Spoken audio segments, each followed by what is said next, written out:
মানুষ নয়, গাছের গা দিয়ে ঝরছে রক্ত। চন্দ্রকোনার ঘটনায় হতবাক সকলেই। সাধারণভাবে আমরা দেখে থাকি কোনো মানুষ বা কোনো প্রাণীর শরীরে আঘাত লাগলে বা কেটে গেলে সে ক্ষতস্থান থেকে রক্তপাত হয়, কিন্তু কখনো কি দেখেছেন গাছের গা থেকেও রক্ত বের হয়? কি ভাবছেন আজগুবি গল্প? একেবারেই না। বাস্তবে এরকমই এক ঘটনার সাক্ষী থাকলো পশ্চিম মেদিনীপুর জেলার অন্তর্গত চন্দ্রকোনা 1 নম্বর ব্লকের লক্ষ্মীপুর গ্রাম পঞ্চায়েতের নতুন গ্রাম এলাকার বাসিন্দারা। রক্ত ঝরলো গাছের শরীর থেকে। অবিশ্বাস্য এই ঘটনাটি দেখতে ভিড় জমিয়েছে আশেপাশের গ্রামের মানুষজন। সেই সঙ্গে ঘটনাস্থলে গিয়ে গাছের গা থেকে ঝরা সেই লাল রঙের পদার্থের নমুনা নিয়ে গেলেন বিজ্ঞান মঞ্চের সদস্যরা।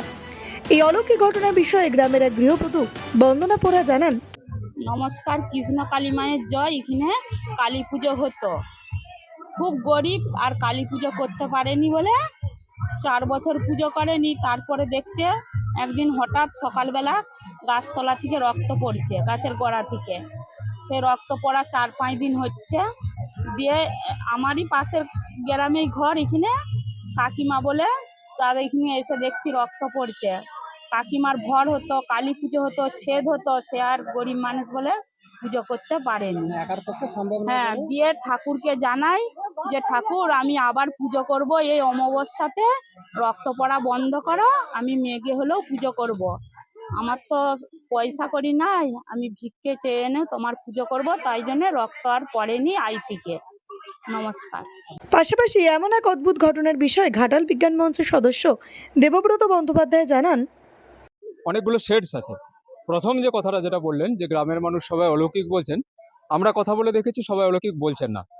এটা একটু কনফিউজড। অলৌকিক মানে কি না, যেটা নাকি বিজ্ঞান আপাতভাবে ব্যাখ্যা করতে পারে না। প্রথম কথা হচ্ছে এখনো বিজ্ঞানের দরবারে জিনিসটা পৌঁছায়নি, কারণ পরীক্ষা নিরীক্ষা পর্যবেক্ষণ করে বিচার বিশ্লেষণ করে বিজ্ঞান সিদ্ধান্তে আসে। বিজ্ঞান তো ফট করে দেখে বলে দেবে না এটা রক্ত বা এটা রক্ত নয়। তো সেই জায়গাটা এখনো পৌঁছায়নি, এটা একটা হাইপোথিসিসের জায়গাতেই রয়েছে। এক, দ্বিতীয় কথা হচ্ছে গ্রামের মানুষ কিন্তু সবাই ভাবছে না যে এটা অলৌকিক ব্যাপার, তারা কনফিউজড, কিন্তু তারা বুঝে উঠতে পারছে না। কিন্তু গ্রামের মানুষকে আমি প্রশংসা করব সবাইকে, আমাদের যে বিজ্ঞান সংগঠনের পক্ষ থেকে, যে তারা প্রত্যেকেই সত্যটা জানতে চান, প্রত্যেকেই জানতে চান যে অ্যাকচুয়ালি ঘটেছেটা কি ঘটনা ঘটেছে। এবং সেই জন্যই আমরা এসেছি, আমরা সত্য অনুসন্ধানে এসেছি, সত্যটা তুলে ধরাই আমাদের কাজ এবং আমরা সত্যই তুলে ধরতে চাইছি। তা এইরকম জায়গা থেকে যেটা বলবো যে আমরা ভিডিওতে যেটা দেখেছি, ভিডিওতে দেখে তো সবকিছু মনে হয় না, সিদ্ধান্ত নেওয়া উচিতই নয়। সিদ্ধান্ত নিতে গেলে স্পটে যেতে হবে, মানুষের সঙ্গে কথা বলতে হবে, কি কি ভাবছে জানতে হবে। নিজের চিন্তাগুলোকে চাপিয়ে দেওয়া যায় না কারোর উপর। আমরা সেই কারণেই স্পটে এসেছি।